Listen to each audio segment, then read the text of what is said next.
Hello to all my friends and family, and welcome to Jim's 5 a.m. club. It's not quite 5 a.m. It's evening here in Sydney, but I just thought I'd pump out another 5 a.m. club just to keep the tally clicking over, because I've got a big goal in mind. I've got to try and pump out 1,000 as quickly as I can, and I'm approaching 600 over the next week or two, so hopefully before New Year I could have well over half my tally already set in place for, and then I'll have to do a few more in the new year. So once again, thank you for joining me on this journey of discovery. And today we'll just do a front porch style of vlog, where I'm just here in the light of the house, and we'll just do a book summary, a wonderful book summary entitled 17 Antiprocrastination Hacks. 17 Antiprocrastination Hacks, and the author is Dominic Mann. So procrastination, it's something that most of us, if not all of us, suffer from time to time. And procrastination is basically where we just sit and think and fail to act, fail to launch, which is a dangerous place to be, because when you fail to launch, you fail to take action, and you end up basically being in paralysis. You're paralysed and unable to decide. And the author kicks off by making a very, very important and valid point, that the more intelligent you are, or the more intelligent you think you are, then you're more inclined to procrastinate, which is an interesting challenge and an interesting problem to have, because what the author suggests is that the more intelligent you are, then the more options, the more choices, the more things you're going to mull over, and the more information you're going to seek, because your decision-making process will be more binary and left-brained, because you're trying to rationalize, you're trying to understand the detail, you're trying to sequentially go through what you need, and it becomes a disease that sooner or later you're going to want more information, you're going to want more certainty in order to decide, because the more educated you are, the more intelligent you are, then the higher the station in life you think you have, and the more entitled you think you are in society. Look, at the end of the day, we're surrounded by pompous people who think they know it all. They talk with an accent, as if to say, well, you know, look at me, who do you think you are? And when you when you dig a little bit deeper, you'll find that when you tap them on their chest, there's not very much substance there, because they're people who are all theory, all talk, and very little action. So just think about the people that have surrounded you over the years, the big talkers, the ones who come across sounding that they've got tremendous authority, but at the end of the day, when you analyse what they've achieved, what they've delivered, the people that they've helped, you'll find that there's not very much there, not very much substance there at all. And as we said before, all talk and no action. So what the author is suggesting is that the more intelligence you have, the more disadvantaged you may be. Now you look across the spectrum of people who have made it from a financial perspective. Let's start with a financial perspective. And they're the people who don't sit and think too deeply and too hard about what they're doing. They tend to go with their heart, they go with their intuition, and they don't sit and try and spend the rest of their lives gathering as much data, as much information as possible in order to make a decision, because they know that opportunity doesn't wait for everybody. They pounce, they seize the moment, they go all in. They go all in, and then they find a way of surviving. And not only do they find a way of surviving, but they also find a way of thriving as well. So be careful that you don't overthink things. Be careful that you're not too rational, too logical in your decision-making process. I read a book the other day where the author talked about the importance of using rational, logical thought for simple decisions, for simple things that you can get your head around. You've got enough information and you just go with it. You don't need to have every dot joined with details, data and information.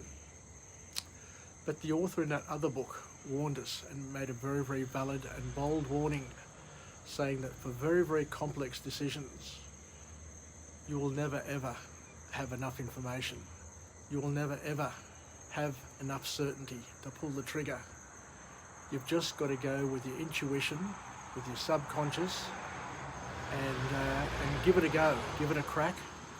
And if you're right, continue. If you're wrong, change your tact, your tack. You know, it's not all that hard, but you've got to start. You've got to launch. You know, there are too many smart people, too many professors, too many people who have been the smartest in the class, the smartest at school. They think they're the smartest in the room, who end up not achieving their potential because they self-limit themselves because of their belief systems. They don't trust their intuition. They're worried what other people will think or say. But the ones who go with the gut feel, the ones who capture the moment, are the ones who end up at least showing some progress. And as we've said time and time again, open a door, get moving, build momentum, and once you go through a doorway, another door will be there, another, just like Maxwell Smart. They'll be opening left, right and centre for you. So you need to maintain momentum. You need to be pushing yourself and moving and getting over that initial hump.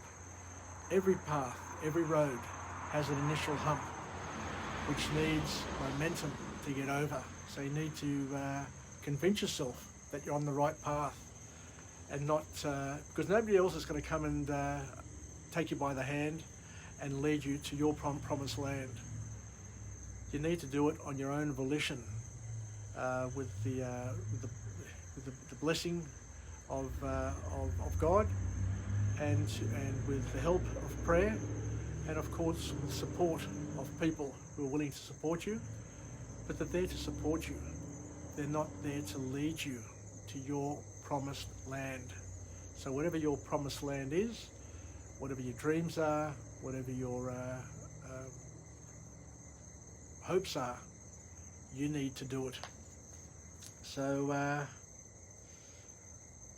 as we said before, the smarter people spend too much time thinking about the consequences and the scenarios, the first, second and third consequences, all the scenarios, and they end up killing their dream because they've overthought it. They've seen all the problems, all the possible problems well before they appear, and they've overwhelmed and said, well, all of these problems are going to occur, so I might as well give up now. But we know that, and people tell us all the time, that less than 10% of the fears that you have will ever materialize. So if you're there sitting, overthinking every single thing in your life, what other people have said, what they may have meant, you're gonna be troubled. You're better off just asking them directly, what did you mean by that? Or what does it mean for me, So ask those direct questions and don't overthink things, because as we said before, too much information is a disadvantage. It's just as bad as having too little information, because too much information will create even more uncertainty, as too little information will have. Consider your gut feel.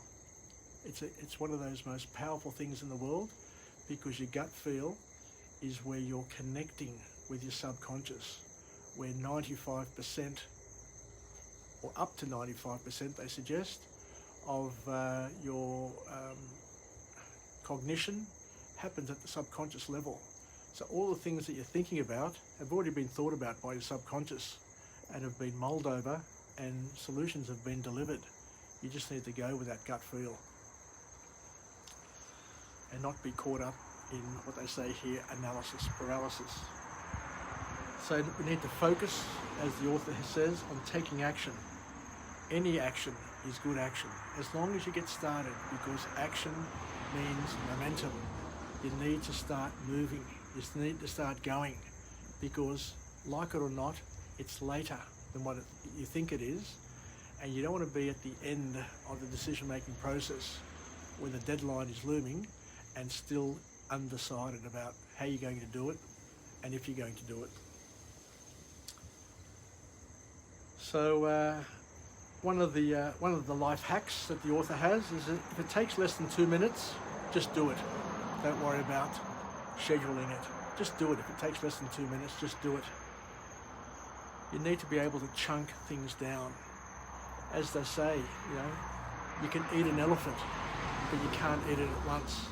You need to chunk it down. You need to cut it up into bite-sized chunks and eat it that way. That way you can eat the entire elephant. Not at once. It'll take time, but you're assured that you can eat the elephant by chunking it down. Many years ago, my goddaughter, Laura, said that one of the best pieces of advice that one of her teachers gave her at school was to take big bites and chew as hard as you can and as quick as you can to digest it, to swallow it, and to complete it. So no better advice has ever been offered. The next thing that the author talks about here is you need to kill. You need to execute, murder, kill your inner perfectionist. Because your inner perfectionist is going to kill a lot more of your dreams than any fear or any other person external to you will ever kill. Perfectionism is a jail. It's a prison that you hold the key to, but you don't realize that you hold the key to. You've imprisoned yourself through perfectionism. Don't focus, don't worry about being perfect. Worry about getting started and making progress. You can always progress and try and achieve perfection, but that is the end path. The journey is more important than getting there.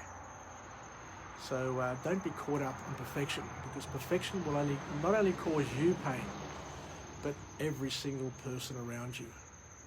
You will suffer, and you will make them suffer as well, and you're not going to be a pleasant person to be around.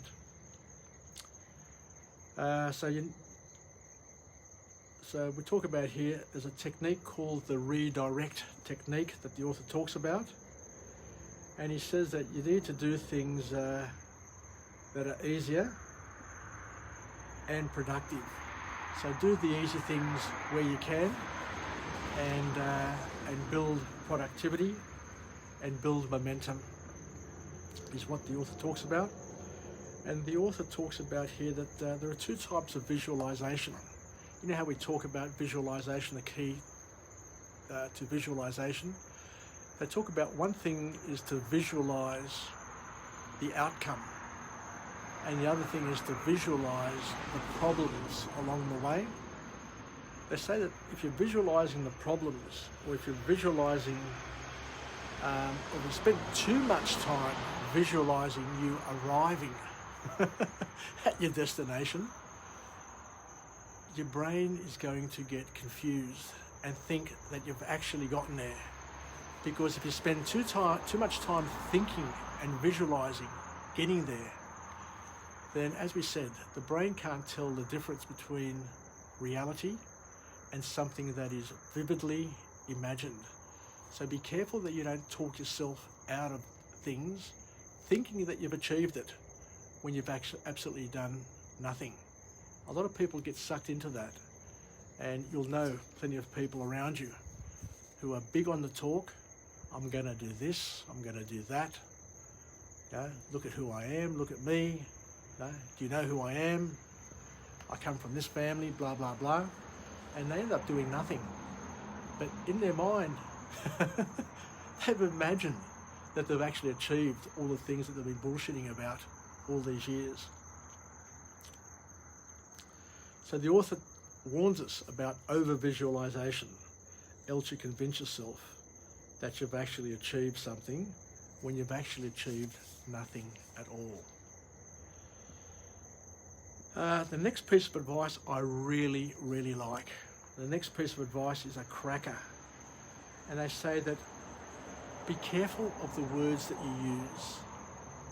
And the example that the author uses here is that don't use the word can't, C-A-N-T.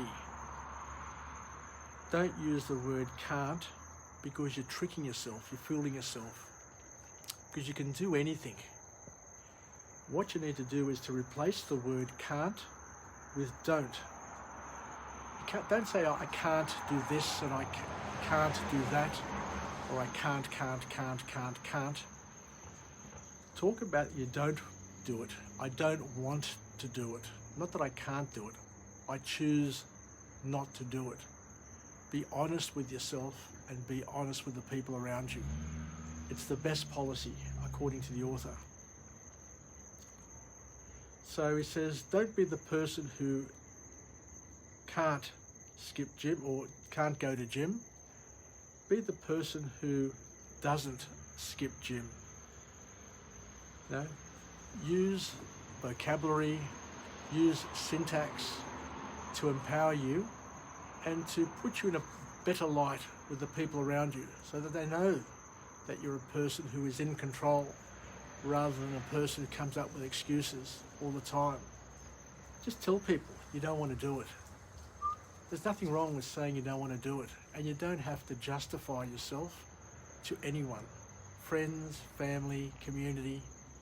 If you don't want to do it, just say you don't want to do it and put a full stop afterwards. You don't have to justify it, because by justifying it, then it's δικαίωμα.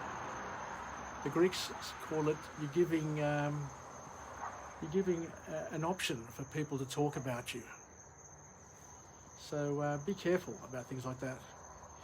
And the last thing that the author talks about here is the importance of trying to outsource parts of the task or delegating, becoming a person who is able to delegate things to others. Now, I want to be clear here. As I said before, nobody's going to take you or lead you to the promised land, but there are people out there who want to support you and help you get there. One of the best things you can do for people around you is to involve them and become partners in each other's growth and development.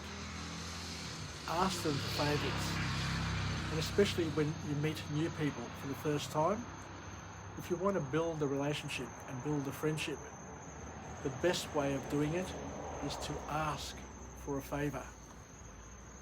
And that way you'll see how committed they are to being your friend, whether or not they like you or don't like you, trust you or don't trust you.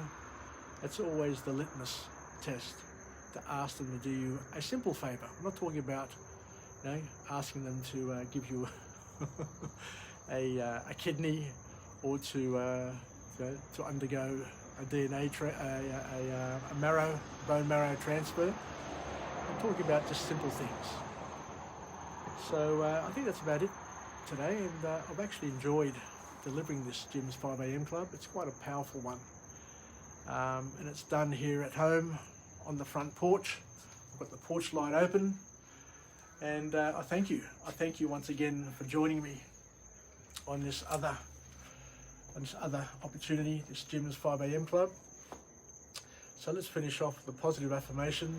I'm alive, I'm well, and I feel absolutely great. To my friends and family, stay connected, stay relevant, and most importantly, don't under any circumstances submit to the myth of perfectionism, because perfectionism will be the thing that kills you off, kills your dreams, causes you suffering and depression, and will not only imprison you and cause you immense amount of grief, but will also cause grief to every single person you touch, because your vibe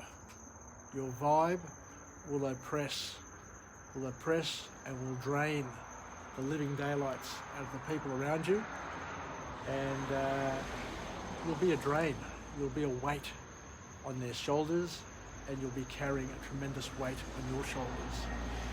Focus on progress, incrementally getting a little bit better every single day, and you do that by leaning just outside your comfort zone on a regular basis and embrace discomfort. And don't worry about the fears. Don't worry about every possible ramification, every possible scenario. Because if you overthink things, you'll be caught up in analysis paralysis, and you'll end up doing nothing, and looking back over your life and saying, what the hell went wrong? Why was I scared of this? Why was I worried about what so-and-so was going to say or so-and-so was going to think? Because at the end of the day, you and only you are the person who is going to lead you to the promised land and enable you to achieve your destiny, your dreams, to receive your rewards, and to have your prayers answered. Anyway, take care, and I look forward to chatting with you again tomorrow from another location with another message, so that we can think about things. And I guess at the end of the day, as I get more and more vlogs online and talk about more things, I hope to get to the point one day where I can actually say that whatever you've thought about, I've vlogged about. And I'm going to say some stupid things. There's no doubt about it. The more we talk, the more we open up, the more that we talk from our heart, the more we open up, the more honest I become with myself, the more authentic I become, then the more open I am to saying something silly or saying something that may be misconstrued or misinterpreted. But if you've got anything that you think may be troubling you about what I've said, by all means, pull me up, have a chat to me, send me a private message, and I'll hope to try and clarify it and comfort you with my viewpoint. And if I say anything which embarrasses or insults or infuriates or causes grief to you or anybody else, then you have my apology, my unreserved apology. But as I said, I come to you unscripted, unedited, unorganized, and it's just a gift, an authentic gift from my heart, where I will talk about things and express my views and my views only. So take care, and I look forward to chatting to you again. This is Jim from Jim's 5am Club. Yassas, bye for now. And take care. Cheers. Bye.